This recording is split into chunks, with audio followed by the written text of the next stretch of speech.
Travis Wingate. Well, Mormons are fulfilling the Book of Mormon prophecies. They just don't realize it. My dreams this morning involved me and my second ex, and we needed to get to the stores. There was a time limit. If we left too late, we wouldn't be able to get back, or we wouldn't be able to get to the stores in time for them before they closed. And so it was important that we leave immediately. And Karen was not understanding the importance of the urgency, and so we got delayed over and over again, and in the end we didn't get to go at all.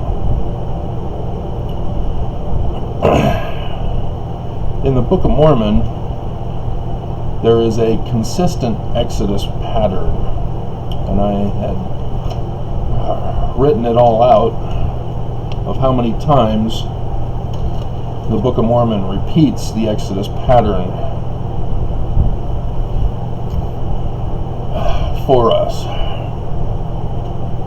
The first is understood when you understand the Old Testament concerning Assyria coming in and conquering the northern tribes and displacing them into Assyria and taking Assyrians and putting them into the northern tribes region. Lehi comes from the northern tribes. His family, as we are told in the story from the brass plates part, came from Manasseh, who had land in Manasseh, which his ancestors would have had to have flown the coop, flown. And so Lehi is now living in Judah under Jerusalem's rule as the kings of Jerusalem, of Judah. And so that's the first one that is implied with a knowledge of the Old Testament. The next one is the first year, and again there's an implied understanding that has to have the author or the reader know about the Old Testament time period that's being talked about here. And that is that in 597 BCE, Babylon came in and conquered Jerusalem and Judah.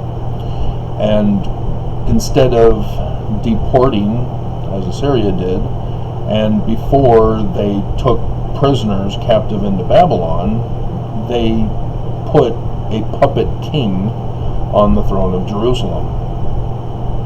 And it was this first year that Lehi tries to warn the people that destruction of Babylon is coming, and it wouldn't be for another 11 years according to the Old Testament account and a historical account.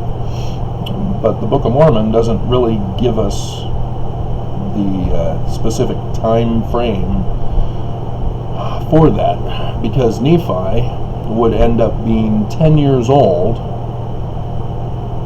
when he went back to Jerusalem to get the brass plates, and is able to fool Zoram into looking exactly like Laban, and being able to look like Laban and use Laban's sword to kill him. And swords are not light for a 10-year-old boy, especially. But nonetheless, Mormons will believe what they will believe. But I'm going over the Exodus pattern. I'm not talking about any of the history concerning how the Book of Mormon was written. And so Lehi leaves because the Mormons were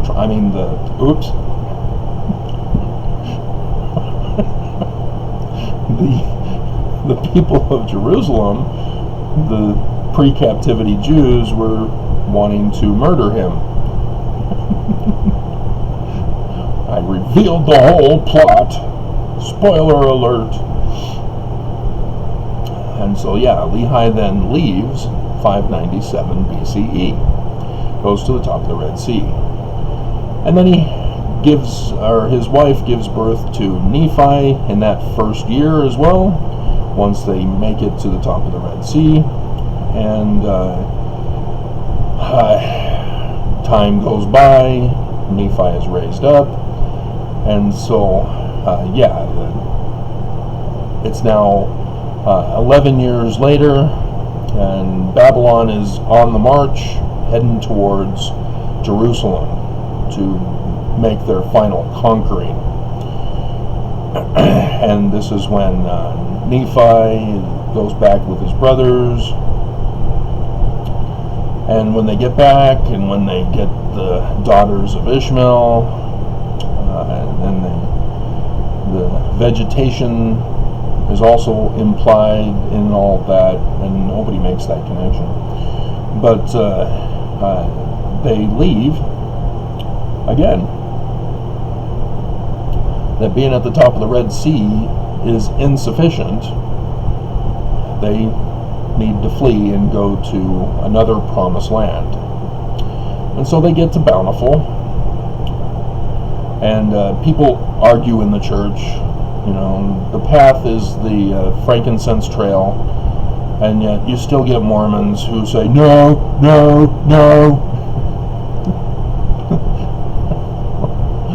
Again, we're not dealing with any of that crap. We're talking about the Exodus pattern in the Book of Mormon. You're not supposed to be studying your Book of Mormon right now to find out whether it's true history or not. You're looking for the pattern of the Exodus.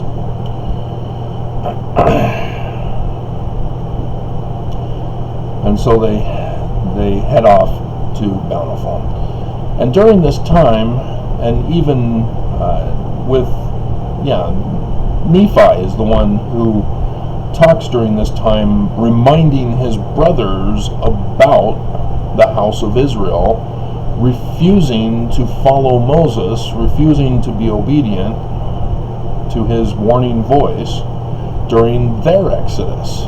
And so again, we have a reference which is to the brass plates, which is supposed to be comparable to our Bible, except that the brass plates are fuller from the Egyptian documents.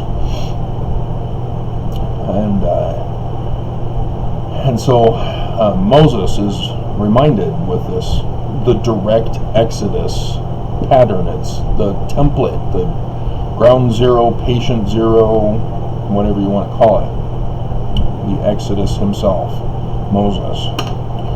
And so as you then realize, okay, all these other Exodus patterns are like Moses and his Exodus. That's why we're calling it the Exodus pattern. And as a result, the reader, the one who's studying the Book of Mormon for specifically the Exodus pattern, can go to each and every single one of these Exoduses that I'm going over and identify the Moses character in each one of them and the house of Israel as well. And then, yes, liken the scriptures unto yourself for the latter days. The Mormons are the house of Israel during the Exodus time. Are they fulfilling the Exodus pattern of Mormons? Are they like Laman and Lemuel? Are they like the Lamanites? And that's the majority of these are the Exodus have to happen because of the threat of the Lamanites. in a pattern here, Mormons, are ya? Again, we're not focusing on the truth of the Book of Mormon or the historicity of the Book of Mormon. We're focusing on the Exodus pattern as given. We're not imposing interpretation. We're following the pattern. And so, yeah, now that they're in Bountiful, Nephi now takes over. Nephi is now Moses, not Lehi anymore. You see how that works? Nephi is now Moses and takes them on a boat ride. Has to build a boat. And that does give allusion to the brass plates would-be story of Noah, who is also an Exodus pattern. In fact, it's in the Gospels referring to the days of Noah will be like unto the latter days with an Exodus. And so, yes, the Gospel narratives talking about the latter days, also patterns. 10 virgins, fig tree, all of that are patterns. And in Doctrine and Covenants, Joseph Smith adds extra patterns. One mighty and strong, even a man like unto Moses. Section 103, verse 16. Joseph Smith spoils it all for us by telling us specifically there will be an exodus of Utah Mormons with a Moses. And then his parable, section 101, and the preface to the Book of Mormon, it's verse 14 through 16, etc., etc., etc. It's all over the place. This is the one pattern Mormons are not supposed to miss, because it's repeated so many times. And so then they get to the Promised Land, and again, we're not going over the accuracy of the truth of the geography of the Book of Mormon. Not important for this. We're going over the Exodus pattern.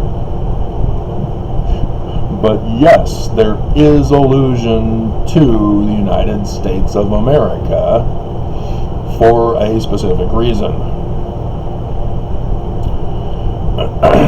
And so Lehi dies, and sure enough, Laban says, "Hey, Laman says it's my time to rule. Nephi, it's time to murder you." And so Nephi again, Exodus pattern. And then you get into Isaiah. And what does Isaiah talk about? Well, the scattering and gathering of Israel. What about the gathering of Israel? Well, there'll be a child born of a virgin, and his name and the government shall be upon his shoulders. Anybody familiar with the signs in the heavens? Revelation chapter 12, 23rd September 2017.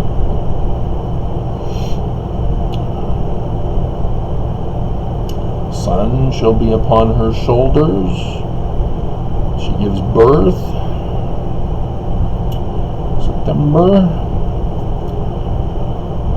And so yes, this Messiah that Isaiah is talking about is not a Gospels Jesus of the Roman period. He's giving us the latter day Messiah. So John picks up on Isaiah and gives the full sign in the heavens of that birth sign that Samuel the Lamanite talks about. Samuel the Lamanite also talks about a death sign. Lehi, when he had his first dream in chapter 1, he sees Revelation's birth and death signs. Revelation 12 has the birth sign along with several other signs. And 19 is the death sign. Samson, the stories of Samson. There are 3 deaths. Samson, as I've gone over, is the Sun King. Shemesh, with the N at the end. Sun King. All Exodus patterns, signs in the heavens of the latter days. So yes, America is implied because the 3 days of darkness of Moses' Exodus, of the Book of Mormon, of Samson, all are over the United States of America. And that's important when we get to the final one on the list here. And so Nephi has to leave. And Isaiah talks about the scattering and gathering, about the latter-day Messiah. Then we get into Omni, and Omni does a little summation, and right before the Words of Mormon that bridges the 116 pages that had to be rewritten because of Joseph's error and letting the 116 pages get destroyed. But in Omni, it talks about Mosiah, who, as the Nephites are losing the battle with the Lamanites, and so Mosiah is the one who exoduses out of the land of Nephi and go to the land of Zarahemla, where we learn that Mulek exodus from Jerusalem when Babylon actually did come in and conquer. And so you see Exodus pattern continue. And Mormons all miss this, as the church tells Mormons they're wicked and refer to King Benjamin, that we are scum of the earth. But you're missing the context of the story. King Benjamin, the son of Mosiah, who exodused from Nephi, the Zarahemlites didn't bring any scriptures with them. They had lost the knowledge of their God. They had changed the communication. They were no longer the same speakers that Nephi and Lehi were when they left Jerusalem. And their whole customs and traditions were contrary to righteousness. And so when the people of Mosiah come and meet them, Mosiah then takes over to help educate and culturize, and thus Benjamin in his talk is baptizing them. That's why they were scum of the earth. All Mormons miss that. I had to put that in. It's part of the Exodus pattern, but not directly. And so you also find out in Omni, which has gone into further detail, the Jaredites, the record of the people who left the tower, Bruce. Don't put in Babylon or Babel, because this also is understood by the Egyptians as the Exodus pattern of the scattering and gathering. There's 2 deaths of Osiris that are involved that are not understood in the context.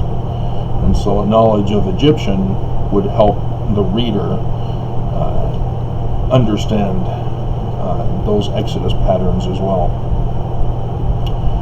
And so then we get to another Exodus pattern. where destruction occurs, similar to Mulek and his people in Jerusalem when Babylon came in. You have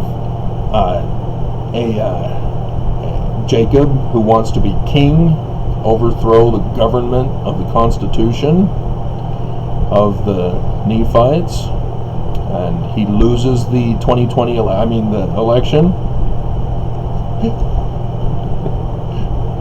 If you're not paying attention to the pattern, you're not going to understand the actual Exodus when it happens. You're not going to recognize the prophecies being fulfilled. You're not going to recognize the signs and what events on earth are being fulfilled. This is the whole purpose for studying your scriptures. This is the whole point and purpose of the Book of Mormon, is that America is going to have a puppet king put in the first year when the sign of the birth occurs.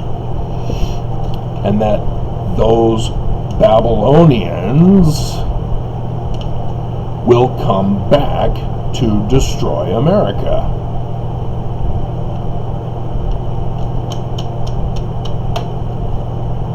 And so the final one is, again, survivors get to the new promised land of Bountiful.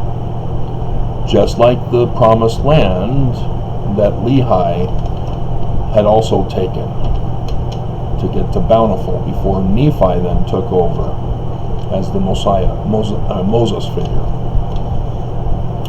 And so here with the 3rd Nephi 11 Bountiful, you see them talking about the fulfillment of the signs, the birth and the death sign, and the destruction and the need for an exodus. And it was both a war that was included with a natural disaster, and so then you have Nephi, son of Nephi, referencing Joseph, son of Joseph. And you have son Ammon at noonday coming down, just like in Lehi's dream in 1 Nephi chapter 1. And he makes Nephi, son of Nephi, the Moses of Zion. Jesus doesn't become the millennial Christ. He passes it to Nephi.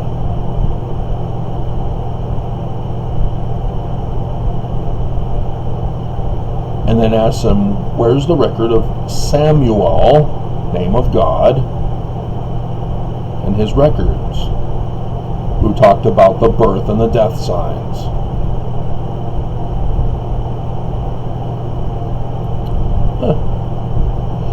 So record keeping is important, as you see also.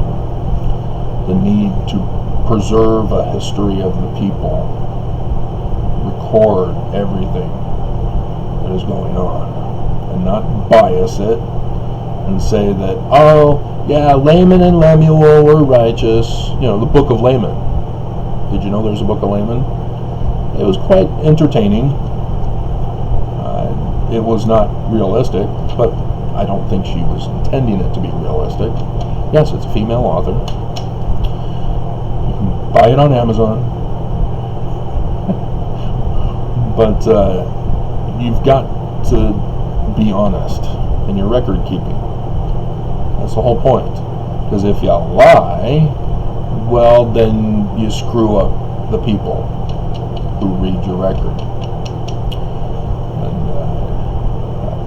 That's why the footnote program that I was involved with, we were warned to stick to the rules, because if we didn't, we run the risk of causing changes in Mormonism that the church will not want.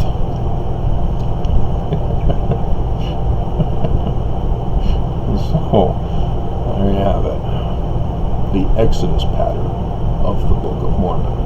And I gave you enough clues that we're in it, and that it's upon us. And so the question is, Mormons, if you're even bothering to listen, or if you already gave up and put a thumbs down, is which are you fulfilling? Are you looking for the Moses figure, or are you fighting against him and following the false Christ and false prophet? Who are you following? Are you trying to assert your authority over others as the one true church? That you are the ones who are right and everybody else is wrong? You know, this is the likening of the scriptures unto yourself part. And I'm here to tell you, Mormons, you're fulfilling the bad guys. You're the bad guys. You're the evil people.